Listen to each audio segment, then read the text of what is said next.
From bridesmaid to whistleblower. That's the headline igniting media firestorms after Jessica Mulroney, once Meghan Markle's closest confidant and royal bridesmaid, finally broke her silence. In an interview laced with regret and veiled warnings, Jessica didn't hold back calling Meghan the queen of PR stunts. Their friendship had once been the epitome of sisterhood goals. Jessica, a renowned Canadian stylist, was more than just Meghan's go-to fashion advisor. They were inseparable family in all but blood. So close that Jessica's children walked Meghan down the aisle at the 2018 royal wedding, a global spectacle that cemented Jessica's place in Meghan's inner circle. But now, years later, Jessica describes that period not with fondness, but with a chilling metaphor. It felt like a dark cloud. At first it was the light of fame, but soon it became the storm that upended my life. In recent interviews, Jessica admits she regrets ever getting that close to Meghan, hinting that the friendship so publicly paraded as sisterhood was behind the scenes fraught with calculated image management.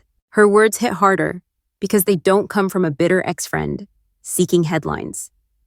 They come from someone who was once inside the machine. The shift began quietly after the now infamous 2020 scandal involving Jessica's alleged threats toward Black influencer Sasha Exeter. The fallout was swift and merciless. Jessica lost brand deals, her TV career crumbled, and her husband Ben Mulroney stepped down from his anchor role in solidarity. But while Jessica was fighting for her professional survival, she noticed something even more devastating. Meghan had vanished. The same Meghan who once called Jessica chosen family was nowhere to be found. For months, Jessica stayed silent, choosing loyalty over defense. But now, with her marriage dissolving and her career in ruins, she's reframing the narrative. And her message is clear: when everything became a PR liability, I wasn't a friend. I was collateral damage. The media has often painted Meghan as a victim of ruthless royal machinery, a woman navigating the brutal spotlight with grace.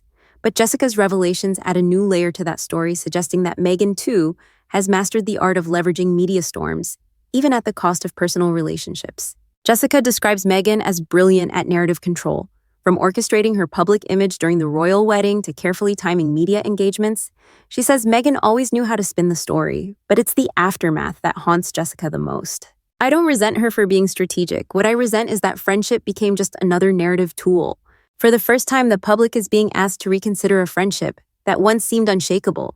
Was Jessica simply a supportive friend caught in an uncontrollable media spiral? Or was she, as she now claims, an unwitting participant in Meghan's larger strategy of PR self-preservation? The Meghan-Jessica fallout is no longer just a footnote in royal gossip columns. It has become a case study in how fame, narrative, and personal alliances intertwine in today's media economy. But the most damning revelation isn't the friendship's collapse. It's a message Jessica claims Meghan once texted her during a media crisis: PR control is everything. That line might just redefine how we understand every move Meghan has made since. The year was 2020. The world was grappling with a pandemic, but for Jessica Mulroney, a different kind of crisis was about to upend her life. It began with a public clash involving Black Canadian influencer Sasha Exeter, who accused Jessica of private threats after a disagreement over social justice advocacy. The backlash was swift and merciless. Within days, Jessica was branded a symbol of white privilege weaponized. Her television contracts were terminated, brand endorsements vanished, and her once glamorous career crumbled before her eyes. But while the public outrage grew, Jessica faced an even more personal gut-wrenching blow. Meghan Markle, her closest friend, had gone silent. Up until that moment, Jessica believed their bond was unbreakable. She had been Meghan's stylist, confidant, and champion during the Duchess's most turbulent media storms. But when the tide turned against Jessica, she found herself isolated, abandoned, and erased from Meghan's narrative. Jessica describes the experience as a masterclass in selective silence. She had expected loyalty or at least private support. Instead, what she encountered was a strategic distancing operation. A close source recounted how Jessica, desperate for reassurance, reached out directly to Meghan. In the days following the scandal, the response: silence, total calculated silence. The breaking point came when Jessica learned through mutual contacts that Meghan had instructed her PR team to manage the optics, delicately a polite euphemism for cutting ties in public perception. For Jessica, the betrayal wasn't just about losing a friend. It was the realization that she had become a brand liability in Meghan's meticulously curated image. And then came the damning detail. A text message allegedly sent from Meghan to Jessica's inner circle read, "PR control is everything." It was a simple line, but in context, it was devastating. For Jessica, it crystallized the reality that in Meghan's world, narrative always came before loyalty. What made this all the more painful was how integral Jessica had been to Meghan's ascent. From crafting her fashion image to navigating early media exposure, Jessica wasn't just a friend, she was part of Meghan's brand architecture. But when scandal struck, Jessica realized she had become expendable. This wasn't the first time Meghan had distanced herself from former allies during moments of crisis, but it was the most personal.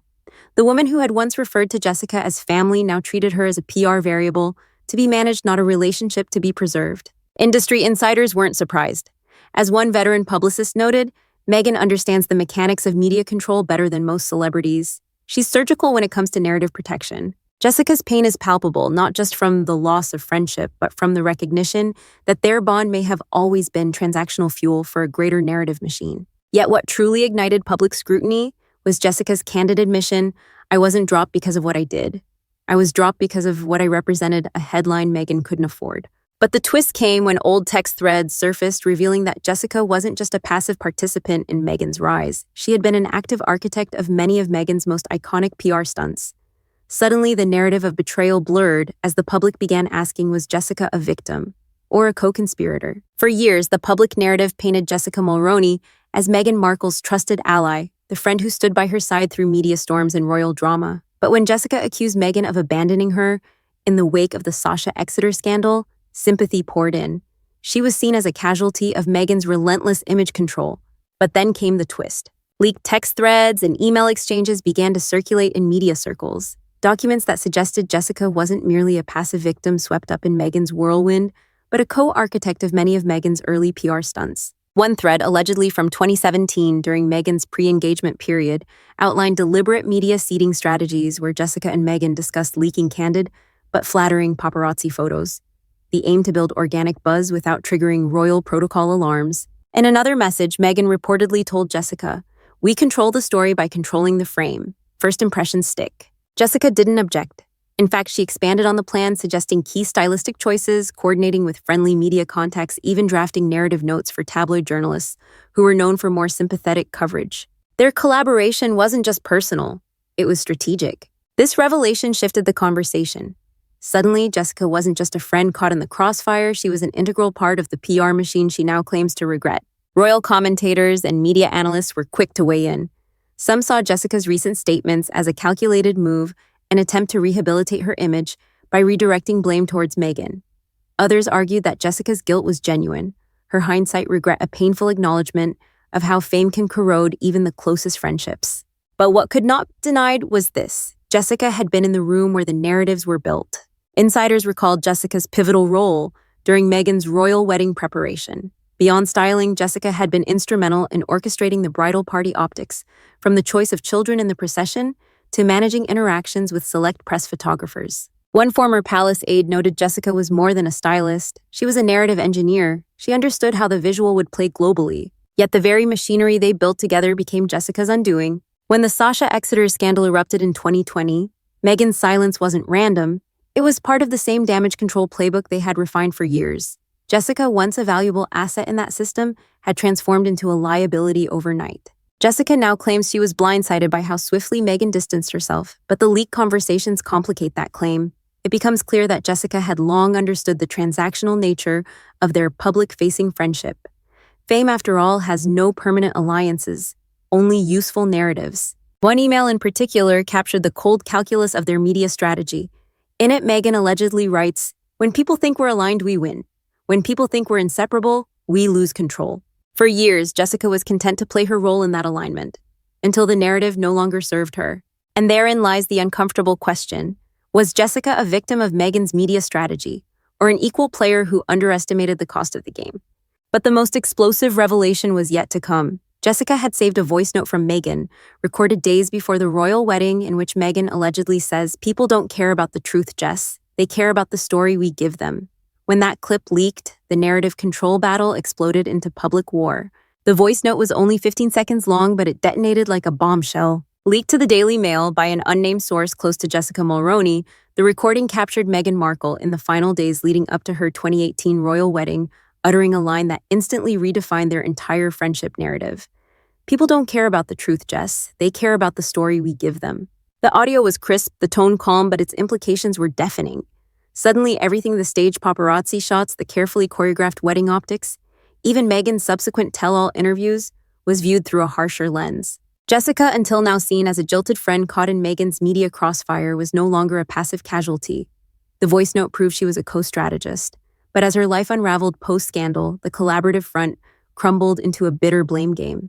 In a follow-up interview, Jessica described the voice note as her tipping point. It was then I realized I wasn't her family, I was part of her narrative strategy, a role, not a relationship. Yet even as Jessica positioned herself as a victim of Meghan's media mastery, industry insiders couldn't ignore one glaring truth: Jessica had benefited from their partnership for years. Styling Meghan's rise catapulted Jessica into global relevance. Brand deals, television contracts, red carpet access, all were byproducts of being adjacent to the Duchess's glow. The real fracture wasn't born out of betrayal, it was born out of narrative utility expiring. Public discourse exploded into polarized camps. Some defended Meghan, arguing that in the ruthless world of fame and media, narrative control is survival. Others sided with Jessica, seeing her as a cautionary tale of what happens when friendships are commodified for brand optics. But behind the headlines, a more profound debate was surfacing. Where does strategic branding end and personal loyalty begin? One veteran PR strategist put it bluntly: Meghan isn't unique in managing her image. The difference is she built an entire personal revolution on authenticity, and now the cracks are showing. Meanwhile, Jessica's life was in freefall. Her marriage to Ben Mulroney, once considered one of Canada's media power couples, was dissolving after 16 years. Insiders whispered that the strain of the 2020 scandal and the subsequent fallout with Meghan had taken an irreversible toll on their relationship. In a candid moment during a podcast appearance, Jessica reflected, "The fame felt like a gift, until I realized it came with a price tag I wasn't ready to pay." And Meghan, she remained characteristically silent. No public statement, no rebuttal, no clarification, just strategic silence, the very tactic Jessica now decried. But silence, as always in the royal media complex, speaks volumes. Martha Stewart, often seen as the guardian of earned authenticity in the lifestyle world, commented cryptically during a media panel, "True narratives are built slowly over time, not through viral moments." Though she never mentioned Meghan by name, the subtext was unmistakable. Yet the most shocking development was yet to come. As Jessica's voice note spread across headlines, another piece of evidence emerged: a confidential memo from Meghan's former PR team dated mid-2018 outlining a crisis optics playbook. Within its pages, a chilling line: "In case of ally scandal, initiate distance protocol immediately. Narrative protection overrides personal allegiance."